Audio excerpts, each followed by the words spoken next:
আজকে আমি কুরবানির মাংস দিয়ে কাঁঠালের তরকারি রান্না করব। দেখেন কত সুন্দর কাঁচা থেকে কাঁঠাল পাড়ে নিয়ে আসলাম। কুরবানির মাংস দিয়ে কাঁঠাল দিয়ে একটা তরকারি রান্না করব।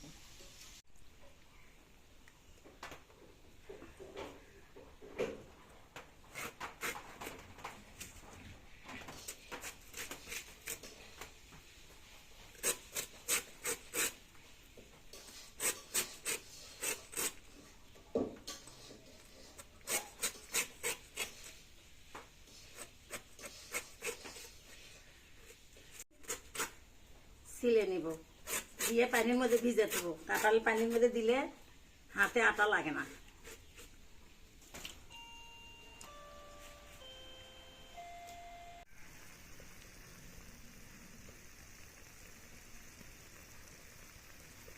আদা রসুন জিরে বাটা।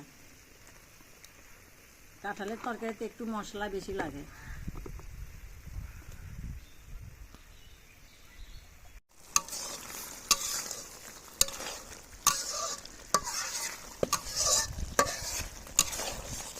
আমি মাংসের মধ্যে পানি দিইনি। মাংস তুলে দেওয়ার সময় যে পানিটা বাড়াস ওই পানি দিয়ে কষাচ্ছি।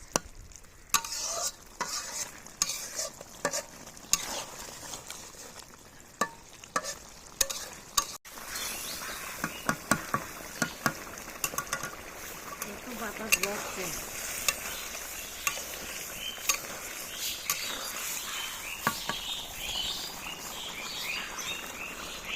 আমার মাংসটা কষানো হয়ে গেছে, এখন আমি কাঁঠালটা এর মধ্যে দিয়ে দেবো।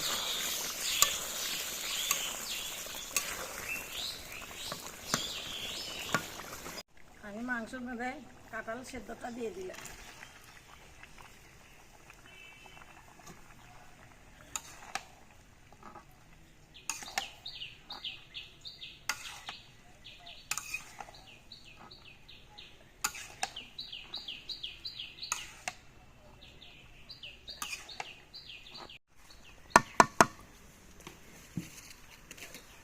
আমার মা চাইছিরা এরকম করে রান্না করে আমাকে খাওয়াচ্ছে, তাই আমরা বসে বসে দেখছি যে কেমন করে কাঁঠালের তরকারি রান্না করে।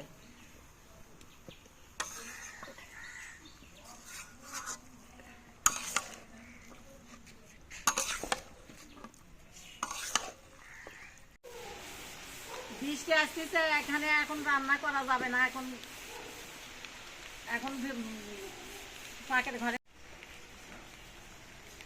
বৃষ্টি আসতেছে, এখন আমি পাকের ঘরের মধ্যে রান্না করব। আসছে দেখেন, বৃষ্টি পড়তেছে একটু একটু করে।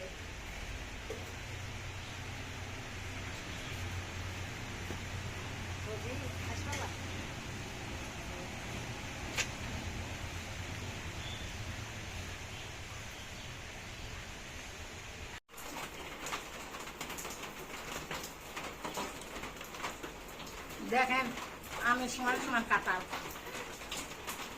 কাঁঠালের খুব মিষ্টি। আর বোনের গাছের কাঁঠাল এর আগেও দেখাচ্ছে আপনারা কমেন্ট করে জানাবেন এই কাঁঠালটা সেই স্বাদ।